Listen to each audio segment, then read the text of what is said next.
So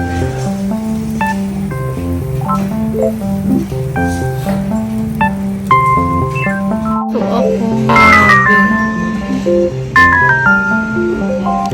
Itay.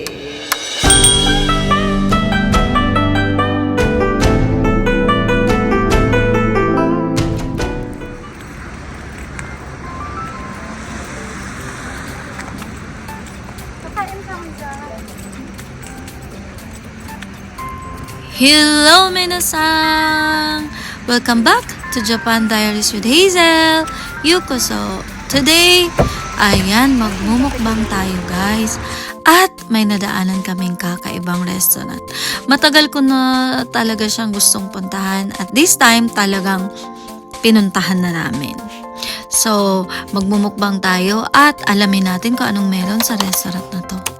So, first time ko nga, no idea. Nakalagay lang na, ayan, eat all you can daw po. So, nung pasukin namin, alam nyo ba kung ano yung bumulaga? OMG, eat all you can na seafoods lang naman po. At dahil dyan, of course, tumang-tuwa ang lola nyo. Napakahilig ko ba naman sa seafoods? At kung kayo pala ay seafood lovers dyan, well, I highly recommend this place for you guys. For almost 3,000 yen, unlimited na po ang seafoods. At kakaiba po ang style ng restaurant na to. Dahil fresh ang lahat ng seafoods na nandito at kayo po ang mag-iihaw mismo. O diba kakaibang experience? Tingnan niyo naman. Ayan, ang dami-daming seafoods na pagpipilian na iihawin nyo. Ayan, at ito ang isa sa pinaka nagustuhan ko. Yang shell na yan, hindi ko matandaan kung anong pangalan. Basta yun na yun. So kung kayo po ay mahilig sa seafoods, try nyo ang lugar na to guys. So yes guys, kung gusto nyo itry ang restaurant na to, matatagpuan nyo lang po siya along the highway. Pagkalabas nyo po ng enter, papuntang Numazu, ayan, nasa kanan lang po siya. Akala ko nga nung una, onsen ito, restaurant pala. So matagal na akong naiintriga kung anong meron sa lugar na to. At ayan, buti na lang, trinay namin today at ito ang nadiscover namin. Eat all you can. 1.5 hours na buffet of seafoods. Fresh pa guys. O diba, itry nyo guys. Talagang sulit ang babayaran nyo dito. From fresh seafoods. Ay, nako talaga. Makakalimutan nyo ang jeta nyo. So, at dahil eat all you can nga po, kahit ilang beses kayong pabalik-balik dyan, walang problema. As long as may oras pa, kainin nyo lahat ang gusto nyo kainin. Siyempre, dahil seafood lovers nga ang lola nyo, siyempre hindi tayo pahuhuli dyan. Kailangan itry ang lahat na nandito. From hotate to fresh shrimps at saka fresh na aji. O diba bongga? Diyos ko, meron pa silang unlimited yaki onigiri. Ay, ang sarap palang iparis ng yaki onigiri sa inihaw ng mga seafood guys. At ito na nga, kinalimutan ko na ang aking diet. Anyways, bukas na lang ulit pag-isipan. So, ayan guys. Sulitin nyo na pag, ayan, nag-dine in kayo. Kakaibang experience talaga. Kung po kayong nag-iihaw. At ito guys, bago tayo mapalaban, uminom na po ng maintenance. Para sigurado walang atake sa high blood. Anyways, pati na rin po sa allergy. So ganun lang po talaga ako katakaw pagdating sa seafoods. Talagang favorite ko po talaga. Kaya kahit bawal, talagang lumalamon. Anyways, maganda po ang place na to for family bonding. Panigurado, matutuwa ang mga kiddos rito. Kaya lang, kailangan mag-ingat o i-guide sila para hindi po mapasok. Ayan nga. For 3,000 yen, sa isa't kalating oras na unlimited seafoods, ihaw-ihaw, ay nako, sulit. Imagine, ang lalaki din po ng oyster dito. Promise. First time ko nga pong tumikim ng oyster. Na, ihaw-ihaw. Ang sarap pala guys. So, ayan. Yaki onigiri din. Ay, nako. Sulit. Ang sarap niyang ipare sa inihaw na seafoods. Mapapalaban ka talaga dito. Kaya bago kayo pumunta, sure na gutom kayo. Para talagang sulit ang 3,000 babayaran niyo.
Ayan, napaso ang lola niyo. And of course, hindi lang unlimited seafoods ang mai-enjoy nyo rito. Ang eat all you can din na dessert. So, mamimili lang kayo kung anong gusto nyo. From soft creams and more. Ang kinagandahan sa lugar na to, alam nyo ba? Pagkatapos nyong ma-enjoy ang buffet of seafoods, ayan, pwede rin kayong mamili ng mga pasalubong. O yung mga pasalubong o mga take-outs nila na pwede nyong magamit sa bahay. Gaya ng mga dried nuri, mga shukara at iba-iba pa. At mga mamshis, hindi lang po pala unlimited seafood, ihaw-ihaw ang meron dito. Meron din pong sushi bar na available rito. Mamimili lang kayo kung saan nyo gustong kumain. Ayan po, dahil seafood market siya, hindi lang po restaurants ang nandito. Meron din po, ayan nga, pamilihan ng mga, ayan, pampasalubong at pwede nyo rin maiuwi sa bahay. Hindi lang mga canned goods, may mga preserved na seafood items, mga chichirya, at of course, mga isda. Wasabi cracker. Ano kay lasa?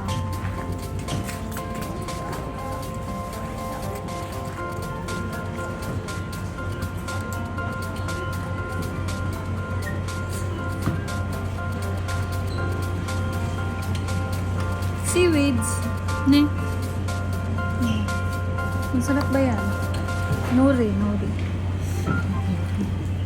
Dami mo pa sa loob.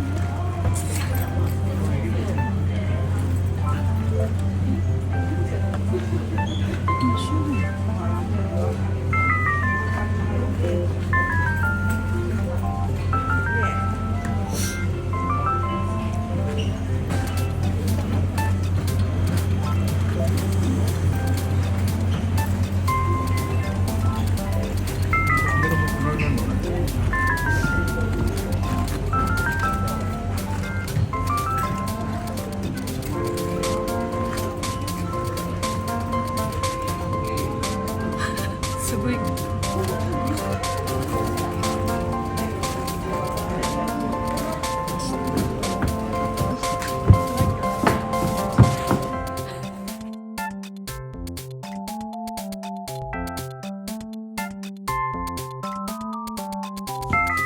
So, ayan guys, at dahil bagong taon nga, huli na nga po, pero ayan, habol tayo para katukin ang ating swerte ngayong taon na to. So, dadalaw tayo sa temple.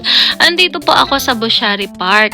So, isa po ang temple na to sa famous dito sa Gotemba dahil po, sa lugar na to, makikita mo ang pagkaganda-gandang beauty ni Mount Fuji. Isa po to sa mga pinakamagandang spot para yun, ma-witness nyo po ang ganda nga ni Mount Fuji.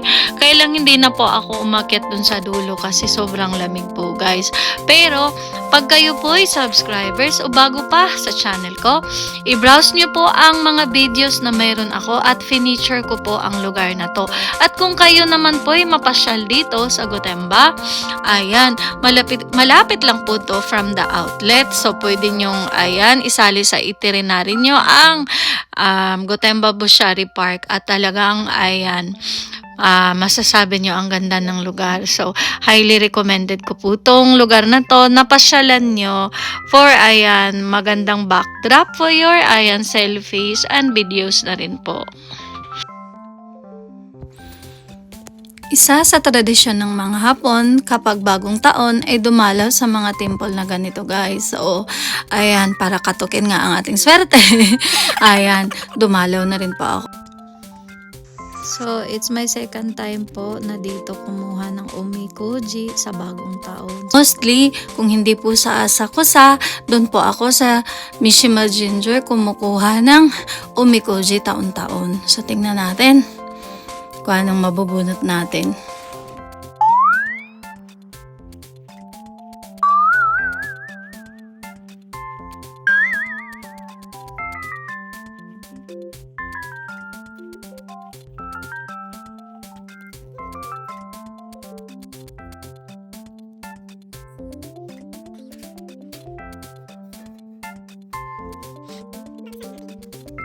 Ayan guys, sana sa buong taon na to o sa bagong taon na to, magiging maayos ang lahat at of course, i-bless tayo and syempre po patnubayan sa lahat ng bagay at ilayo sa sakit at of course, mga kalamidad.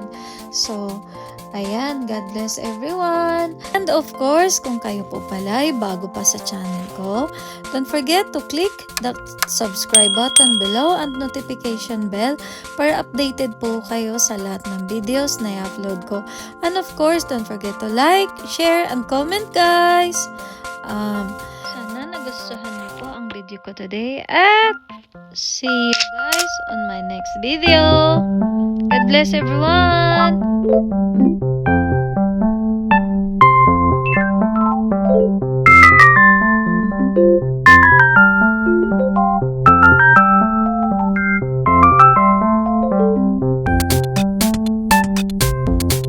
Wow.